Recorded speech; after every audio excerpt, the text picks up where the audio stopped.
for Gordon. The engines of the Sodor Railway were always busy. Thomas talked to the beaches with happy vacation. And Gordon proudly pulled the express.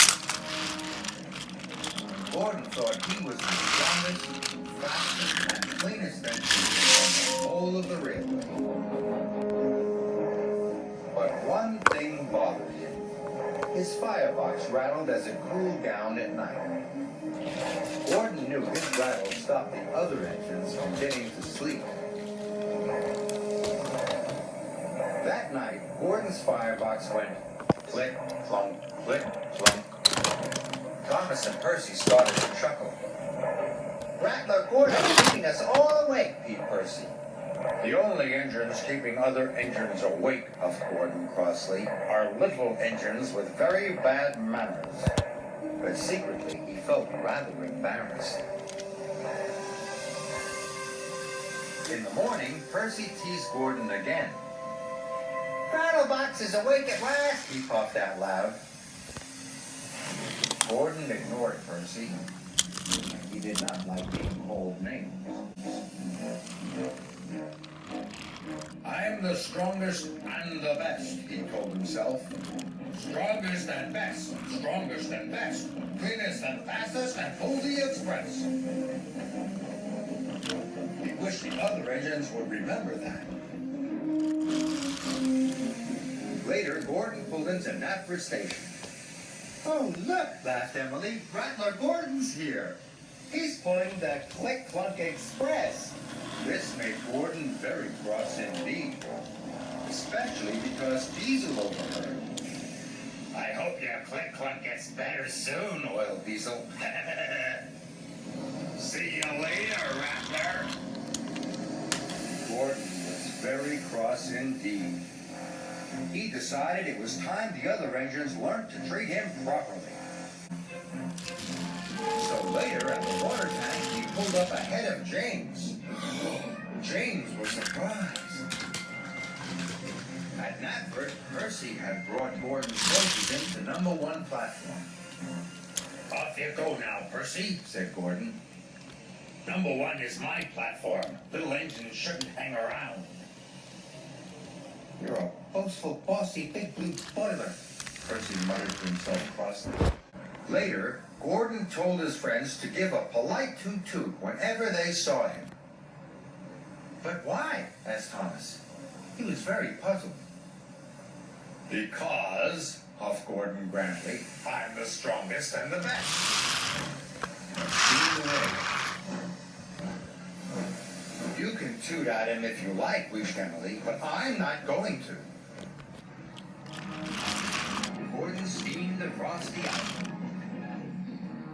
He felt very pleased with himself. He was sure the other engines would forget his clunk-click and treat him properly now.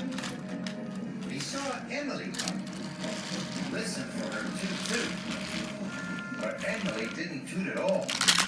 This made Gordon very cross. He was so cross that he didn't see the signal telling him to stop.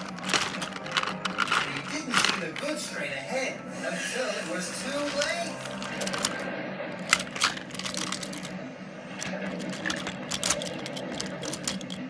Luckily, no one was hurt. But Gordon came off the rails and he was covered in gooey red jelly. Oh! As Gordon waited to be put back on the rails, Percy arrived. "Hello, Gordon," beeped Percy. "I see you're not the cleanest engine anymore." Then James stepped up. "I don't think you'll be pulling the express for a while, Gordon," joked James. Finally, Thomas arrived. "Gordon's a mess, Gordon's a mess. He's the largest and jelliest," puffed Thomas cheekily. At last, Gordon was back on the rails. He felt very foolish indeed. Edward pushed him to the fitter's yard. Gordon had to stay at the fitter's yard for a long time. It was hard to get the jelly out of his engine.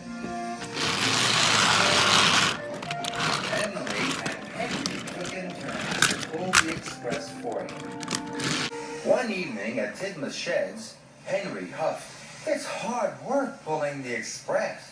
"Yes," agreed Emily. "Gordon must be very strong to pull the express so fast." "I miss Gordon," peeped Percy. "I miss having his rattle to go to sleep by." Gordon knew the other engines were pulling the express for him. Thank goodness for Emily and Henry, he thought. I'm sure they're doing a very good job. Finally, Gordon was as good as new. The fitters had even managed to fix a rattle in his firebox. That evening, Gordon had something to say. "Is it about being fastest and the best?" teased James. "Not at all," puffed Gordon. "I know my rattle kept you awake at night, and I'm sorry. And I was also silly about the toot-toots.